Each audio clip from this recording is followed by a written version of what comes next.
ಶ್ರೀ ಗುರುಭ್ಯೋ ನಮಃ. ಎಲ್ಲರಿಗೂ ನಮಸ್ಕಾರ. ಜ್ಯೋತಿಷ ಜಾಗೃತಿ ಕಾರ್ಯಕ್ರಮಕ್ಕೆ ನಿಮ್ಮೆಲ್ಲರಿಗೂ ಆತ್ಮೀಯ ಸ್ವಾಗತ. ನಾನು ಡಾಕ್ಟರ್ ಪವನ್ ಜೋಶಿ.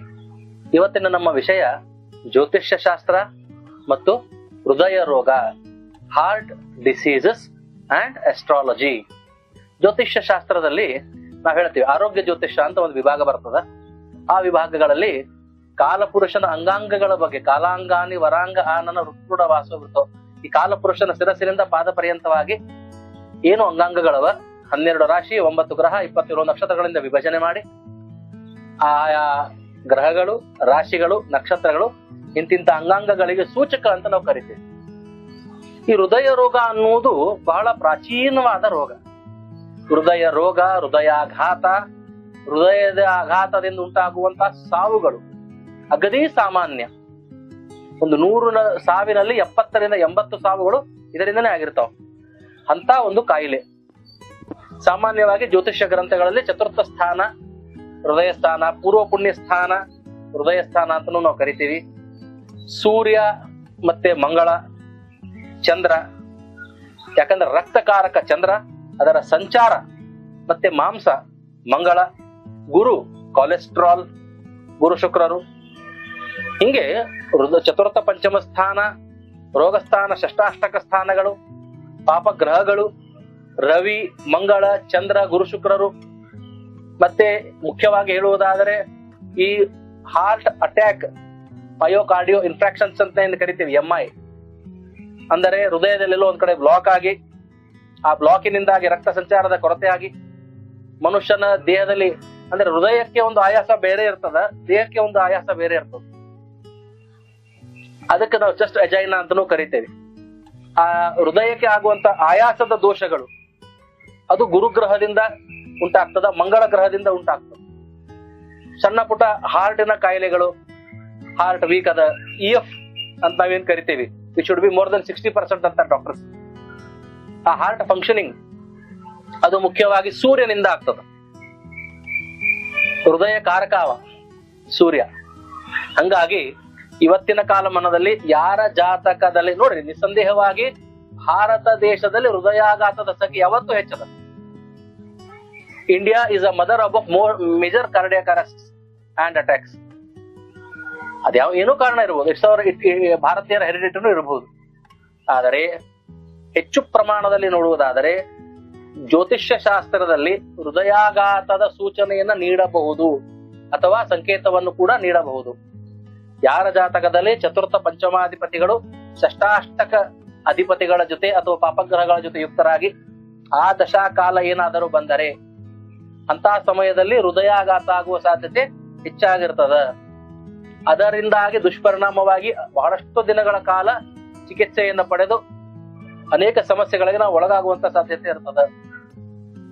ಜಾತಕದಲ್ಲಿ ಯಾವಾಗ ಈ ಚತುರ್ಥ ಪಂಚಮಾಧಿಪತಿಗಳು ಮತ್ತೆ ಸೂರ್ಯ ಮಂಗಳ ಗುರುವಿನ ಮಧ್ಯದಲ್ಲಿ ಮಂಗಳನ ಭುಕ್ತಿಯನ್ನಾದರೂ ಬಂದು ಮಂಗಳನು ಬಹಳ ಪಾಪ ಪೀಡಿತನಾಗಿದ್ದಾರೆ, ಚತುರ್ಥಕ್ಕೂ ಮಂಗಳನಿಗೂ ಹೆಚ್ಚು ಸಂಬಂಧ ಬಂದರೆ ನಿಶ್ಚಿತವಾಗಿ ಕಾರೋನರಿ, ನಮ್ಮಲ್ಲಿ CABG ಅಂತ ನಾವೇನ್ ಕರಿತೀವಲ್ಲ, coronary artery bypass grafting, open heart surgery, ಅದಾಗುವ ಸಾಧ್ಯತೆ ಹೆಚ್ಚಾಗಿರ್ತದ.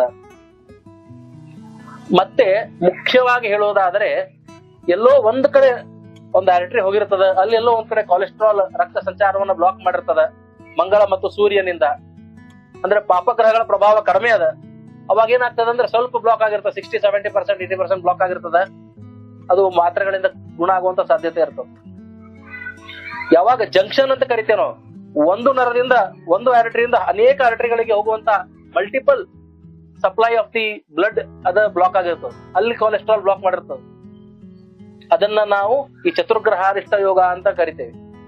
ಹೆಚ್ಚು ಜನರಿಗೆ ಅದಾಗ್ತದೆ, ಅದರಿಂದ ಅಪಾಯ ಜಾಸ್ತಿ ಇರ್ತದೆ, ಮೃತ್ಯು ಆಗುವಂತ ಸಾಧ್ಯತೆ ಹೆಚ್ಚಾಗಿರ್ತದೆ. ಹಾಗಾಗಿ ಜ್ಯೋತಿಷ್ ಶಾಸ್ತ್ರದಲ್ಲಿ ಹೃದಯ ರೋಗಕ್ಕೆ ಸ್ಪಷ್ಟವಾದ ವಿವರಣೆ ಏನೆಂದರೆ, ಜ್ಯೋತಿಷ ಲಗ್ನದಿಂದ ಚತುರ್ಥ ಪಂಚಮ ಸ್ಥಾನಗಳು, ಕರ್ಕರಾಶಿ ಮತ್ತು ಸಿಂಹರಾಶಿ, ಸೂರ್ಯ ಚಂದ್ರ ಮಂಗಳ ಗುರು ಈ 4 ಗ್ರಹಗಳು, ಷಷ್ಟಾಷ್ಟಕ ಭಾವಗಳು, ಪ್ರತ್ಯಕ್ಷವಾಗಿ ಪರೋಕ್ಷವಾಗಿ ಆಯಾ ದಶಾಭುಕ್ತಿಗಳಲ್ಲಿ ಅವು ಕಾರಣೀಭೂತರಾಗಿ ಹೃದಯಾಘಾತವನ್ನ ವಯಸ್ಸು ಲಿಂಗ ಏನನ್ನೂ ನೋಡದೆ ಪರಿಣಾಮವನ್ನ ಮಾಡ್ತಾವ. ಹಾಗಾಗಿ ಯಾರ ಜಾತಕದಲ್ಲಿ ಚತುರ್ಥ ಪಂಚಮಾಧಿಪತಿಗಳು ಕರ್ಕಸಿಂಹ ರಾಶಿಯು ರವಿ ಚಂದ್ರ ಮಂಗಳ ಗುರು ಬಲಹೀನರಾಗಿದ್ದಾರೋ, ಪಾಪಗ್ರಹಗಳ ಯುಕ್ತರಾಗಿದ್ದಾರೋ, ಅಥವಾ ಶತ್ರು ಕ್ಷೇತ್ರದಲ್ಲಿದ್ದಾರೋ, ನೀಚರಾಗಿದ್ದಾರೋ, ಲಗ್ನ ನವಾಂಶದಲ್ಲಿ ಎರಡರಲ್ಲಿಯೂ ಬಲಹೀನತೆಯನ್ನು ಹೊಂದಿದ್ದಾರೋ ಅವರಿಗೆ ಈ ಹೃದಯ ಕಾಯಿಲೆಗಳು, ಹೃದಯಾಘಾತಗಳು, ಹೃದಯ ಚಿಕಿತ್ಸೆಗಳಿಗೆ ಹೆಚ್ಚು ಖರ್ಚು ವೆಚ್ಚಗಳನ್ನು ಮಾಡುವಂತಹ ಕಷ್ಟಗಳು ಹೆಚ್ಚಾಗಿ ಬರುತ್ತದೆ.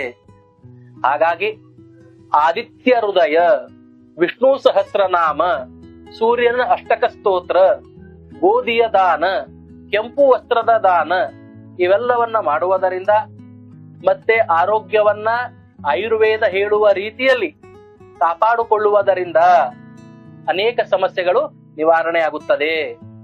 ನಾವು ಎಲ್ಲಿಯವರೆಗೆ ಆದಿತ್ಯ ಹೃದಯವನ್ನ ಪ್ರತಿನಿತ್ಯ ತಪ್ಪದೆ ಓದ್ತೇವೋ ಹೃದಯಾಘಾತದ ಪ್ರಮಾಣ ಕಡಿಮೆ ಇರ್ತದ. ಸೂರ್ಯ ದೇವರ ಅಷ್ಟೋತ್ತರ ಶತನಾಮ ಸ್ತೋತ್ರ, ಸೂರ್ಯ ದೇವರ ಅಷ್ಟಕಗಳನ್ನ, ಸೂರ್ಯನ ನಾಮವನ್ನ, ಸೂರ್ಯ ನಮಸ್ಕಾರವನ್ನ ಬೆಳಗ್ಗೆ ಎದ್ದ ತಕ್ಷಣ ಸೂರ್ಯ ನಮಸ್ಕಾರ ಹಾಕುವುದರಿಂದಲೂ ಕೂಡ ಹೃದಯಾಘಾತದ ಪ್ರಭಾವ, ಪರಿಣಾಮ, ಪ್ರಮಾಣ ತುಂಬಾ ಕಡಿಮೆ ಆಗುತ್ತದೆ. ಹಾಗಾಗಿ ನಾನು ಇವತ್ತಿನ ಈ ವೇದಿಕೆಯಲ್ಲಿ ವಿನಂತಿಸುವುದೇನೆಂದರೆ, ಯಾರ ಜಾತಕದಲ್ಲಿ ಚತುರ್ಥ ಪಂಚಮಾಧಿಪತಿಗಳು ಕರ್ಕ ಸಿಂಹ ರಾಶಿಯು ರವಿ ಚಂದ್ರ ಮಂಗಳ ಗುರು ಬಲಹೀನರಿದ್ದಾರೋ ಅವರು ಪ್ರಯತ್ನವನ್ನು ಹಿಂದೆ ಆರಂಭಿಸಿ ಮುಂಬರುವ ಹೃದಯಾಘಾತವನ್ನ ತಪ್ಪಿಸಿಕೊಳ್ಳಿ. ಹೃದಯ ರೋಗಗಳಿಂದ ಬಳಲಬೇಡಿ. ಇವತ್ತಿನ ಕಾಲಮಾನದಲ್ಲಿ ನಾವು ಸೇವಿಸುವಂತಹ ಗಾಳಿ, ಕುಡಿಯುವಂತಹ ನೀರು, ತಿನ್ನುವಂತಹ ಅನ್ನ ಎಲ್ಲವೂ ಕಲುಷಿತವಾಗಿದೆ. ಜೀವನ ಮಾಡುವ ಪದ್ಧತಿಯಲ್ಲಿ ಮಾನಸಿಕ ಒತ್ತಡ ಹೆಚ್ಚಾಗಿದೆ, ದೇಹ ದಂಡನೆ ಕಡಿಮೆ ಆಗಿದೆ. ಹಿಂಗಾಗಿ ದೇಹದಲ್ಲಿ ರಕ್ತ ಎಲ್ಲಿ ಸುಡ್ತದೆ? ಪರಿಶ್ರಮ ಇಲ್ಲ, ದೈಹ್ಯ ಬಲ ಇಲ್ಲ. ಕೇವಲ ಮಾನಸಿಕವಾಗಿ ಆಲೋಚನೆ ಮಾಡಿ ಮಾಡಿ ಮಾಡಿ ಮಾಡಿ ಕೊಲೆಸ್ಟ್ರಾಲ್ ಹೆಚ್ಚು ಮಾಡಿಕೊಂಡು ನಾವು ಇವತ್ತು ಹೃದಯಾಘಾತಗಳ ಸಂಖ್ಯೆಯನ್ನು ಹೆಚ್ಚಿಸ್ತಾ ಇದ್ದೇವೆ. ಹಾಗಾಗಿ ಎಲ್ಲರಲ್ಲಿ ಇವತ್ತಿನ ವಿನಂತಿ ಏನೆಂದರೆ, ನಿರಾಳವಾದ ಸಮಾಧಾನಕರ ಜೀವನ, ಉತ್ತಮ ಆಯುರ್ವೇದಾನುಸಾರವಾದಂತಹ ಆಹಾರ, ಮತ್ತೆ ದೈವ ಮಾರ್ಗದರ್ಶನಾನುಸಾರವಾಗಿ ನಾನು ಹೇಳಿದ ಹಾಗೆ ಆದಿತ್ಯ ಹೃದಯ, ಸೂರ್ಯ ಅಷ್ಟಕ, ಸೂರ್ಯನ ಅಷ್ಟೋತ್ತರ ಶತನಾಮ, ಬೆಳಗ್ಗೆ ಎದ್ದು ತಕ್ಷಣ ಸೂರ್ಯ ನಮಸ್ಕಾರ ಇವನ್ನ ಮಾಡಿ ನಿಮ್ಮ ರೋಗಗಳಿಂದ ವಿಮುಕ್ತಿಯನ್ನ ಪಡೆಯಿರಿ. ಮತ್ತೆ ನಾನು ಚಾಲೆಂಜ್ ಮಾಡಿ ಹೇಳ್ತೇನೆ, ಆರಂಭದಲ್ಲಿಯೇ ನೋಡಿ, ನಿಮಗೆ ಹೃದಯಾಘಾತ ಆಗಿ ತೀವ್ರವಾಗಿ ಅಷ್ಟು ಬಹಳ ದುಸ್ಥಿತಿಗೆ ಹೋಗುವಕ್ಕಿಂತ ಪೂರ್ವದಲ್ಲಿಯೇ ತಾವು ಆರಂಭದಲ್ಲಿಯೇ ಚಿಕಿತ್ಸೋಪಚಾರಗಳನ್ನ ಮಾಡಿದ್ದಾರೆ. ಅದು ಎಷ್ಟೋ ರೀತಿಯ ನಿಮಗೆ ಸಹಕಾರವಾಗುತ್ತದೆ ಅಂತ ಹೇಳುತ್ತಾ ಜ್ಯೋತಿಷ್ಯ ಶಾಸ್ತ್ರ ಮತ್ತು ಹೃದಯಾಘಾತಕ್ಕೆ ನಾನು ವಿರಾಮವನ್ನು ಕೊಡ್ತಾ ಇದ್ದೇನೆ. ಎಲ್ಲರಿಗೂ ಶುಭವಾಗಲಿ. ನಮಸ್ಕಾರ.